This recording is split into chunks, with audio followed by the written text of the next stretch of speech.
नमस्कार प्यारे बच्चों, आप सबका स्वागत है आज की वीडियो में। बच्चों, इस वीडियो में हम डिस्कस करेंगे क्लास 6 की हिंदी की वर्कशीट नंबर 20। जैसा कि आप सभी जानते हैं, हम लोग आपका चैप्टर डिस्कस कर रहे थे। कौन सा बच्चों? जिसमें हम साथ ही हाथ बढ़ाना चैप्टर डिस्कस कर रहे थे। हमने अभी तक पिछले आपकी जो वर्कशीट थी उसकी फर्स्ट वर्कशीट थी इस चैप्टर की, जिसमें हमने पढ़ा था कि इसमें गीत ही उसके आगे है साथ ही हाथ बढ़ाना। और ये जो गीत के गीतकार हैं जिसका नाम है साहिर लुधियान जी, तो उन्होंने गीत में मिलकर ये बताया था कि हमें सभी काम मिलके करने चाहिए, उससे सभी काम आसान हो जाते हैं और जल्दी हो जाते हैं। तो उन्होंने बताया कि मेहनत करने वालों ने जब भी मिलकर काम किया है तो सागर ने भी अपना सर झुकाया, पर्वत ने भी सर झुकाया। तो बच्चों, अब उसी का दूसरा भाग है, उसको हम आगे पढ़ते हैं। ये कहते हैं, मेहनत अपने लेख की रेखा, मेहनत से क्या डरना, कल गैरों की खातिर की, आज अपनी खातिर करना। मतलब जो मेहनत है, अपने लिए मेहनत करो। मेहनत से हमें कभी नहीं डरना चाहिए, कभी जी चुराना नहीं चाहिए। आपको जैसे होमवर्क मिलता है तो आपको मेहनत से, लगन से अपना काम करना चाहिए। हमें मेहनत से कभी भी नहीं डरना चाहिए। वो कहते हैं कि कल तक जैसे कि दूसरों के लिए मेहनत करते आए थे, अब खुद पे लिए मेहनत करो, खुद के लिए काम करो। ठीक है। अब है, अपना दुख भी एक है साथी, अपना सुख भी एक, अपनी मंजिल सच की मंजिल, अपना रास्ता नेक। वो कहते हैं, अगर सही रास्ते पे चलोगे, मेहनत करोगे तो तुम्हें मंजिल ज़रूर मिलेगी। एक तो मेहनत आपको करनी है और साथ में किसी का साथ हो तो वो काम आसान हो जाता है। तो वो ये कहते हैं कि दुख भी हमारा है, सुख भी हमारा है। किस चीज़ पे डिपेंड करता है बच्चों? अगर आपके इरादे नेक है और आप मेहनती हैं तो इवन आप अपनी हाथ की रेखाओं को भी बदल सकते हैं। ये सभी डिपेंड करता है आपकी मेहनत पर। तो अगर आप मेहनत करते हैं तो आपके सुख भी जैसा आप चाहेंगे, सुख भी वैसा ही होगा, दुख भी वैसा होगा। सब आपकी मेहनत पे और एकाग्रता पे डिपेंड करता है, और ये भी कि आप जो कार्य कर रहे हैं वो भलाई का है, नेक का है कि नहीं। इसके बाद कहते हैं, एक से एक मिले तो कतरा बन जाता है दरिया, एक से एक मिले तो जर्रा बन जाता है सहरा, एक से एक मिले तो राई बन जाती है पर्वत, एक से एक मिले तो ईझा बस में कर ले किस्मत, साथ ही हाथ बढ़ाना। तो बस वही कहना चाहते हैं, जैसे कि बूंद बूंद मिलके सागर बनता है, उसी तरीके से अगर सब मिलके काम करें तो सारी जो बड़ी से बड़ी मुश्किलें हैं वो भी छोटी पड़ जाती है। जैसे कि हमने लास्ट वर्कशीट में पढ़ा था कि जो सागर है, सागर ने भी अपना रास्ता छोड़ दिया, पर्वत ने भी शीश झुका दिया। अगर सब मिलके काम करते हैं तो सारे कार्य आसान हो जाते हैं। अब आगे देखते हैं बच्चों इसके प्रश्न उत्तर। पहला प्रश्न है, आपने तुम अपने आसपास तुम किसे अपने साथी मानते हो और क्यों? आपको बच्चों लिखना है, आप अपनी लाइफ में किसे अपना साथी मानते हो। साथी का मतलब है आप किसको सोचते हो कि वो कभी भी आपको डिफ़िकल्टी हो, आपको हेल्प की ज़रूरत हो तो आपके काम आएगा।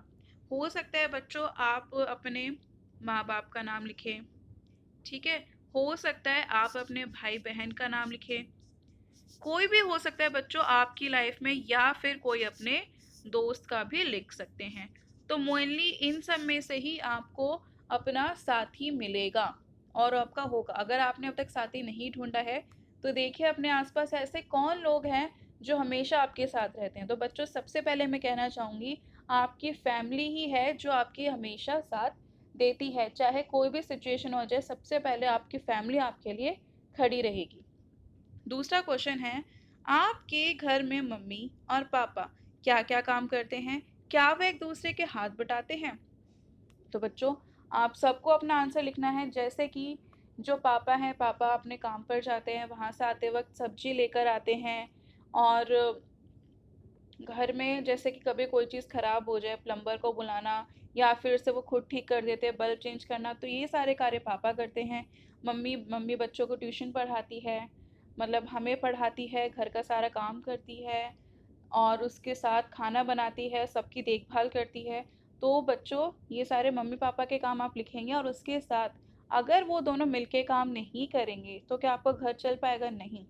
पापा पैसे कमा के लाते हैं, अलग से काम करते हैं, और मम्मी घर की देखभाल करती हैं। अगर कोई भी ये काम अपना ना करे तो बहुत ज़्यादा मुश्किल हो जाएंगे। तो दोनों एक दूसरे का हाथ बटाते हैं तभी घर चल पाता है। तो हाँ जी, मम्मी पापा एक दूसरे का हाथ बटाते हैं, इसलिए हमारे घर में सुख शांति और घर अच्छे से चलता है।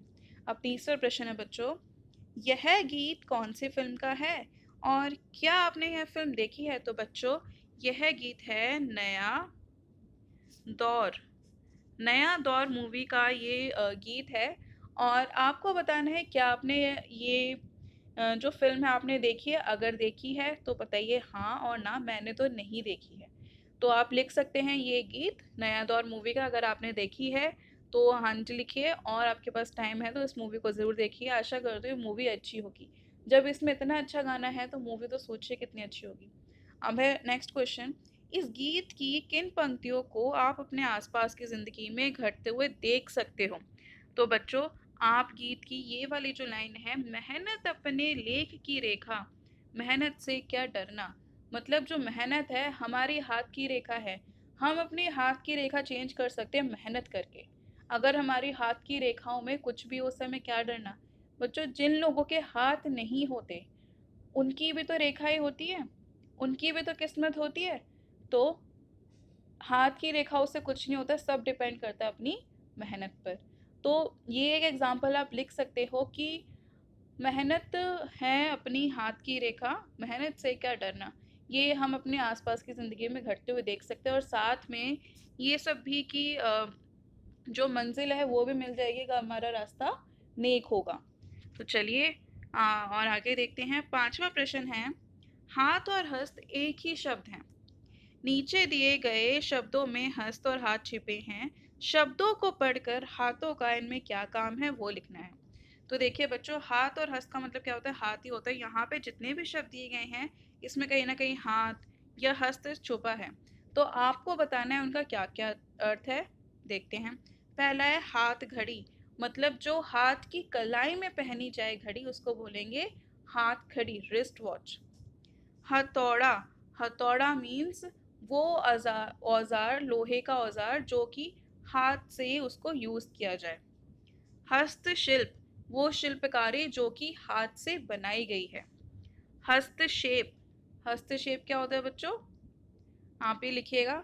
फिर निहत्था, निहत्था बच्चों होता है जिसके पास कोई औजार ना हो, बिना औजार के, मतलब तो उसको बोलेंगे निहत्था।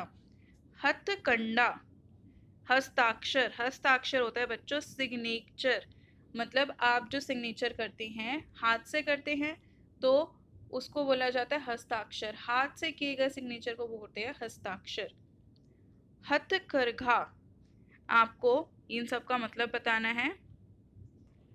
तो बच्चों, हस्तक्षेप, हस्तक्षेप का मतलब होता है, इसमें बच्चों जो हस्तक्षेप है उसमें आपका हाथ का कोई कार्य नहीं होता है। हस्तक्षेप का मतलब कुछ और होता है, और उसमें हस्त से मतलब जो हाथ है उसका कोई भी कार्य नहीं है। उसके बाद जो हमारा बचा था हस्तक्षेप होता है किसी भी कार्य में दखल देना, तो इसमें हाथ का कोई कार्य नहीं है। हथकंडा, हथकंडा मतलब होता है कोई भी कोशिश कर लो जिससे कि कोई काम बिगड़े, तो उसको बोलेंगे हथकंडा। तो बच्चों उसमें भी हाथ का कोई कार्य नहीं है। उसके बाद है बच्चों आपका हस्ताक्षर, हस्ताक्षर हम बता चुके हैं। हस्ताक्षर के पहले है हमारा हथकरघा। हथकरघा बच्चों होता है, हथकरघा में इसमें आपका हाथ का कार्य है, क्योंकि हथकरघा का मतलब ही होता है कि आप मतलब हाथ से किए जाने वाले घरेलू उद्योग या फिर लघु उद्योग, तो उसको बोलेंगे हम हथकरघा। तो बच्चों इसी के साथ हमारी आज की हिंदी की वर्कशीट खत्म होती है। आशा करती हूँ आपको समझ आई होगी, और इसी चैनल पे आप अपनी मैथ्स की वर्कशीट भी सॉल्व कर सकते हैं। Thank you so much for watching this video.